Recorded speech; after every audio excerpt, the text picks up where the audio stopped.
வணக்கம் doctor X.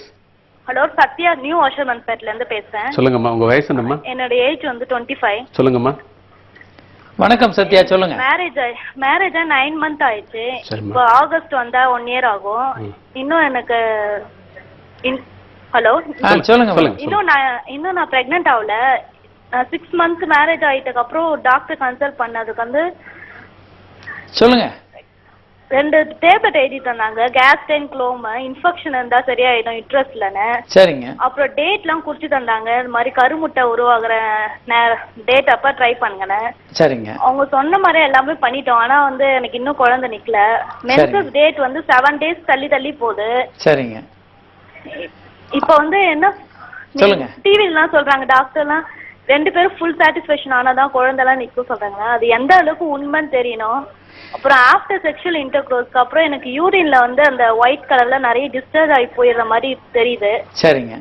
அது doctor கேட்டதுக்கு அது கொஞ்சமா போனா போதும், எல்லாமே போன அவசியம் இல்லைன்னு சொல்றாங்க. சரி, உங்களுடைய கேள்வி என்னம்மா? உங்களுடைய கேள்வி என்ன அது சொல்லுங்கம்மா.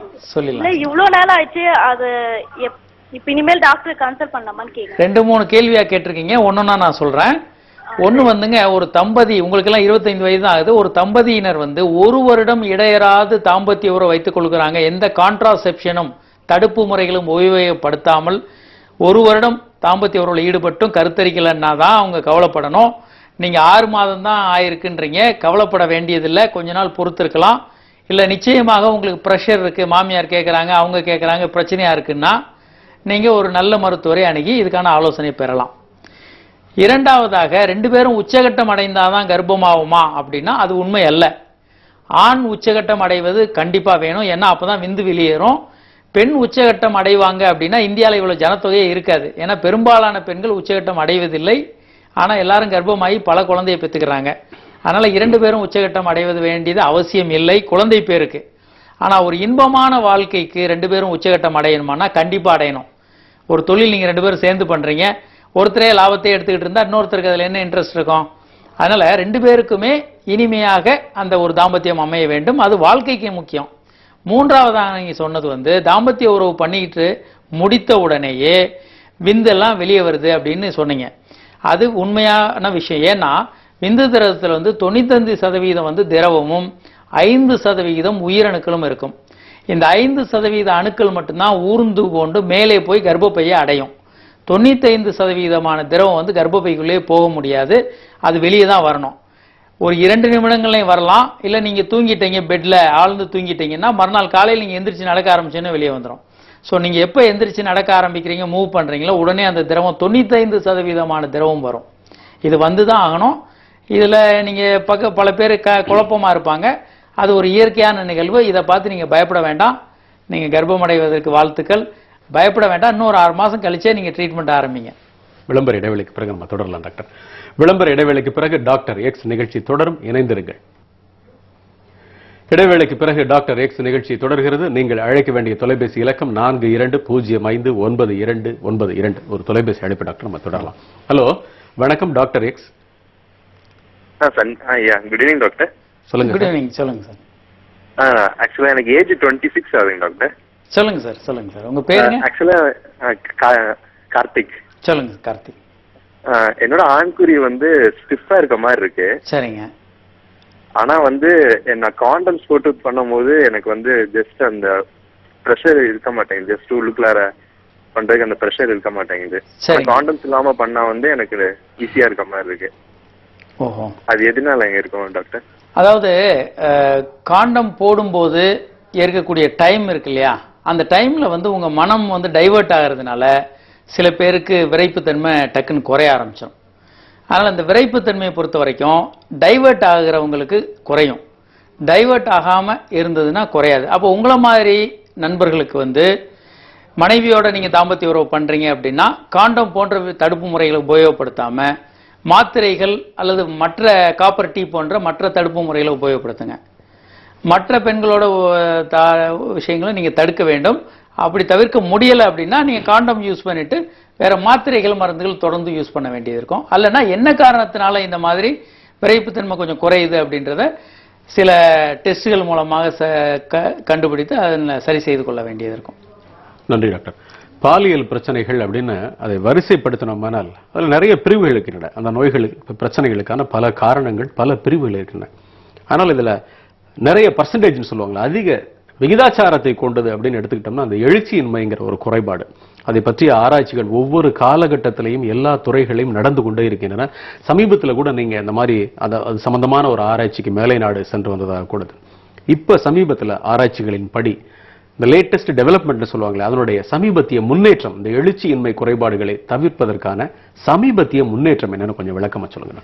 அதாவது எழுச்சியை பற்றிய பல மாறுதலான புதிய கருத்துக்கள் இப்போ வந்திருக்குது. இப்போ எழுச்சியை பற்றி முன்ன நம்ம என்ன டெஃபினிஷன் வச்சுருந்தாங்கன்னா, எனக்கு போதுமானதாக இருந்தது தாம்பத்திய உறவு அல்லது போதுமான அளவுக்கு திருப்தி இல்லை அப்படின்ற மாதிரி ஒரு மனிதருடைய தனிப்பட்ட திருப்தி அல்லது திருப்தி இல்லை அப்படின்றத வைத்து அவங்க குறியீடு இருந்தது.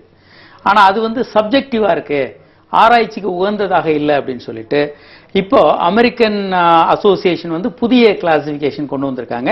அதுக்கு சில உதாரணங்களோட அவங்க கொண்டு வந்திருக்காங்க. எப்படின்னா, ஒரு ஆணுக்கு வந்து எழுச்சியின் போது ஆண் உறுப்பு வந்து பெரிதாகிறது ஆனால் விரைப்பாக இல்லை.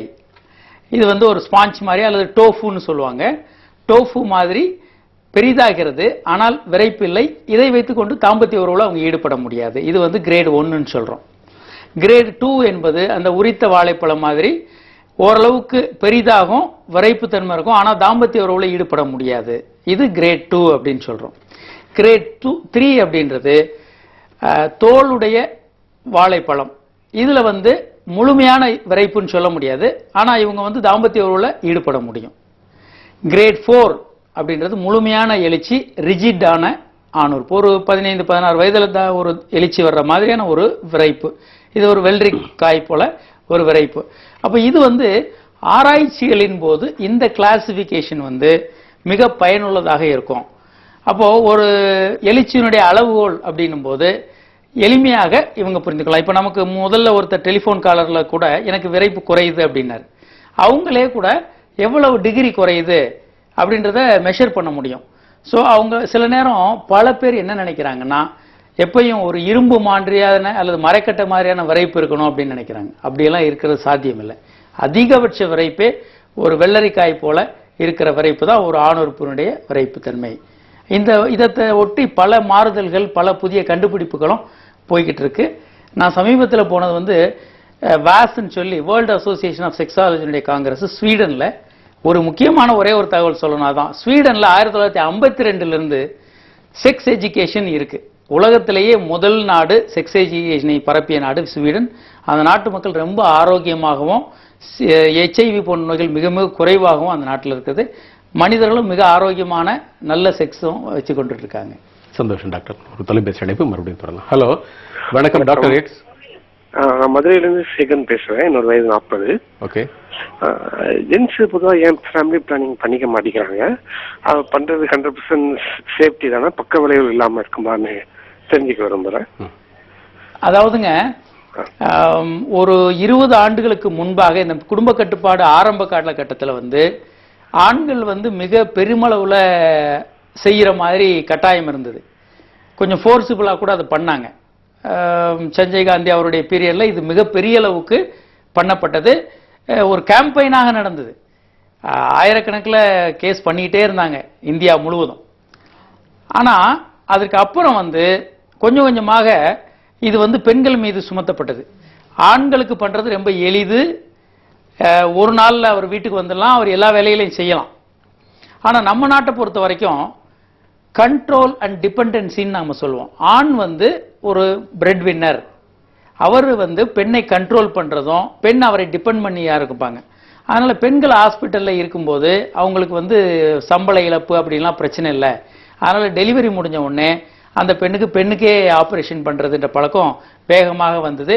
கிட்டத்தட்ட நம்ம நாட்டில் இப்போ வந்து ஆண்களுக்கு அறுவை செய்யறதே வழக்கொழிஞ்சு போயிடுச்சு. ஆனா ஆண்களுக்கு பண்றதுதான் எளிமையானதும் சிரமம் இல்லாததுமானதாகும். அது வரவேற்கத்தக்க ஒரு விஷயம்தான். ஆனா பல நேரங்களில் ஆண்கள் ரொம்ப குழப்பிக்கிறாங்க. ஆண்மை குறைவையும் அறுவை சிகிச்சை செஞ்சா எனக்கு ஆண்மை குறைவு வந்துடும் நினைக்கிறாங்க. அதனால கொஞ்சம் கொஞ்சமா இந்த பிரச்சனை வழக்கொழிந்து போய் இப்போ முழுமையாக இந்த பாரம் முழுவதும் பெண்கள் தலையில வைக்கப்பட்டு அவங்க தான் இதை சுமந்துட்டு இருக்காங்க. நன்றி டாக்டர். தொலைபேசி அழைப்பு. ஹலோ, வணக்கம் doctor X. Sir good evening sir. நான் செல்வம் பனையூர்லேருந்து பேசுகிறேங்க. சொல்லுங்க செல்வம். சார் என்னோட ஏஜ் 32 சார். சரி. ஆக்சுவலாக வந்து எனக்கு ஒரு பேபி இருக்கு சார். இப்போ வந்து என் ஒய்ஃபோட வந்து நான் இன்டர்கோர்ஸ் பண்றப்ப எனக்கு பிரெக்னன்சி ஆகக்கூடாது. But without condom I want to sex sir. அது எந்த மாதிரி டேஸ்ல செய்யணும் சார்? அதாவதுங்க இந்த மாதிரி டேஸ் வச்சு செய்யறது, விட்ராயல் மெத்தட், இந்த மாதிரி மெத்தட்லாம் நீங்க பண்ணலாம். ஆனாலும் ரிஸ்கி, அதெல்லாம் 100% சேஃபான விஷயம் அல்ல. நீங்க தேதிகள் வைத்து பண்ணுவது என்பது ஒரு சரியான முறை அல்ல. அதே மாதிரி செக்ஸ் பண்ணிக்கிட்டே இருக்கிறது, விந்து வரும்போது வித்ட்ரா பண்ணிடுறது, இந்த மாதிரி விட்ராயல் மெத்தட் நாங்க சொல்லுவோம். இதெல்லாம் வந்து அன்சேஃப் மெத்தட். அப்போ நீங்க என்ன பண்ணலாம், உங்களுக்கு ஒரு குழந்தை இருக்குன்றதுனால உங்க ஒய்ஃப் வந்து காப்பர் டீ போடலாம். காப்பர் டீ என்ற லூப்பை கர்ப்பப்பைக்குள்ள வச்சுட்டாங்கன்னா 3 வருடம்லேருந்து 5 வருடம் அவங்க கர்ப்பமாக வாய்ப்பில்லை. அல்லது அவங்க வாய் வழியாக மாத்திரைகள் சாப்பிடலாம். முற்காலத்தில் பெண்கள் ரொம்ப பயந்தாங்க, ஏதாவது பின் விளைவுகள் வந்துடும், பக்க விளைவுகள் உண்டுன்னு. இன்னைக்கெல்லாம் பக்க விளைவுகளே இல்லாத எளிமையான மாத்திரைகள் இருக்கு. அவங்க வாட்டுக்கு சாப்பிட்டுக்கிட்டே இருக்கலாம். நீங்க தாம்பத்திய உறவை ரியலா என்ஜாய் பண்ணலாம். அந்த மாத்திரைகள்னால பெண்களுக்கு பல நன்மைகளும் உண்டு. அதனால வாய்வழி மாத்திரை அல்லது காப்பர் டீ போன்ற விஷயங்களை பயன்படுத்தலாம். இல்லை எனக்கு ஒரு குழந்தை போகுதுன்னா பெர்மனன்ட் ஸ்டெரிலைசேஷனும் போயிடலாம். நீங்க அது தவிர இந்த ரிஸ்கான மெத்தடுக்கு போகாதீங்க, அது நல்லதல்ல. நன்றி டாக்டர். மற்றும் தொலைபேசி அழைப்பு. ஹலோ, வணக்கம் டாக்டர் எக்ஸ். ஹலோ, வணக்கம். வணக்கம் சார். சொல்லுங்க சார். என்னோட ஏஜ் வந்து 25 ஆகுது. சரி. திருச்சியில இருந்து கூப்பிடுறேங்க. சரிங்க. மாஸ்டர்பேட் பண்றதுனால ஏதாவது ப்ராப்ளம் வருங்களா? டாக்டர் பதில் சொல்லுவார். மாஸ்டர்பேஷனால எந்த பிரச்சனையுமே இல்லை. இது ஒரு அற்புதமான ஒரு நல்ல விஷயமாகும். உலக சுகாதார நிறுவனம் இன்னைக்கு அதை ரொம்ப ப்ரொமோட் பண்ணிக்கிட்டு இருக்காங்க. ஏன்னா இந்த வயதுல, உங்க பருவ வயதுல உங்களுக்கு வந்து உடல் துடிப்பும் மன வேகமும் அதிகமா இருக்கும். சில நேரங்களில் நண்பர்களோட சேரும்போது ஒரு அனுபவம் வேணும் அப்படின்னு சொல்லி, கல்யாணத்துக்கு முன்னால் அனுபவம் அப்படின்லாம் தவறாக வழிகாட்டப்பட்டு இவங்க பல்வேறு விலை மாதட்டையும் போறதுக்கான வாய்ப்பு இருக்கு. இதை தவிர்ப்பதற்கு சுய இன்பம் என்பது, மாஸ்டர்பேஷன் என்பது ஒரு முக்கியமான வழி. மாஸ்டர்பேஷனால எந்த கெடுதலுமே இல்லை. நீங்க மாஸ்டர்பேஷன் பண்ணலன்னா தூக்கத்திலிருந்து விந்து வந்துடும். அதனால மாஸ்டர்பேஷனை ப்ரொமோட் பண்றோம் அப்படின்னு அர்த்தம் இல்லை. மாஸ்டர்பேஷனால எந்த விதமான தீங்கும் இல்லைன்னு பல்வேறு ஆராய்ச்சிகள் திரும்ப திரும்ப திரும்ப நிரூபிச்சிருக்கு. அதனால நீங்க மாஸ்டர்பேஷனை பத்தி பயப்பட வேண்டாம். அதனால இதை பத்தி நிறைய கவலையை இளைஞர்களுடைய படிப்பையும் அவங்களுடைய பல்வேறு விஷயங்களையும் பாழாக்குது. அதனால இதை பத்தி கவலை இல்லாம நீங்க சந்தோஷமா இருங்க, கவலைப்படாம இருங்க. நன்றி டாக்டர்.